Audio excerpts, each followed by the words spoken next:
Sufi is the son of the moment, that is وہ ابن الوقت ہے، یعنی کہ ہی از the son of the moment, یعنی کہ خدا وہ اپنے ارادے سے نہیں رہتا، وہ اپنی خواہشات سے نہیں رہتا، جو بھی اس وقت میں، اس مومنٹ میں، اس حاضر میں جو کچھ بھی ہے، مطلب وہ اپنے ارادے پہ نہیں رہتا. خدا جو، اللہ جو اس کے ساتھ کرتا ہے وہ اس کے آگے سبمسو ہو جاتا ہے، یعنی کہ وہ اپنے ارادے سے نہیں چلتا، اپنے فری ول سے نہیں چلتا.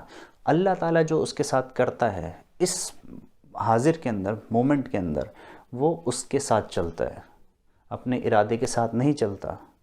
ہاں جہاں پہ تکلف کی بات آئے گی، جہاں پہ عمل کی بات آئے گی، نیک عمل، تو وہاں پر وہ اس چیز کو پورا کرے گا. لیکن جہاں تک مطلب خواہشات کے ارادے، دنیا کے ارادے کی بات ہے، تو وہ اپنے ارادے سے نہیں چلتا، وہ اللہ کی مرضی سے آگے چلتا ہے، وہ اللہ کی مرضی سے آگے بڑھتا ہے، وہ اپنی مرضی کو نہیں دیکھتا.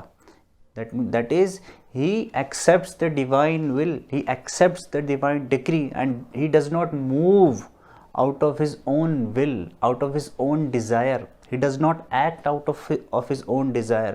وہ اپنی خواہشات سے کوئی آگے نہیں بڑھتا، اس سے کوئی عمل نہیں کرتا. وہ خدا کی مرضی کو دیکھتا ہے، وہ اللہ کی مرضی کو دیکھتا ہے اور اس سے آگے بڑھتا ہے. وہ that is, he is the son of the moment, that is ابن الوقت، یعنی کہ وہ اللہ کے حضور میں رہتا ہے. وہ اپنی خواہشات کو نہیں دیکھتا، وہ اپنی مرضی کو نہیں دیکھتا، وہ خدا اللہ کی مرضی کو دیکھتا ہے اور اس سے وہ آگے بڑھتا ہے. وہ نہ پیچھے کو دیکھتا، وہ نہ آگے کو دیکھتا، کیونکہ خواہشات اس کو آگے پروجیکٹ کراتی ہیں، لیکن نہیں، وہ پوری طرح سے جو ابھی میں جو خدا کی جو مرضی ہے اس کو تسلیم کرتا ہے. تو یہ جو ہیں یہ صفات ہیں جس کو ہم اگر اس کے اندر ہیں تو ہم اس کو صوفی کہیں گے. اور صوفی کون نہیں ہے؟ حلول کو ماننے والا صوفی نہیں ہے. وہ اگر حلول کو مانتا ہے وہ حلولی ہے.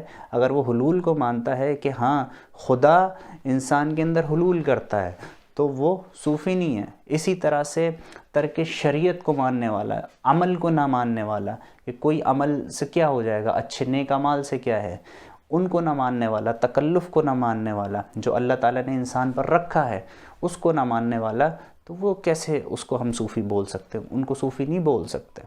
تو یہ ایمان کی ہی صفات ہیں کہ جن کا ظہور ہوتا ہے، تو ان علامات کو دیکھ کے جس طرح سے ہم کہتے ہیں کہ یہ زاہد ہے، یہ زہد کرنے والا ہے، اسی طرح سے یہ ٹرم بھی ہے کہ جس کو ہم صوفی کہہ سکتے ہیں.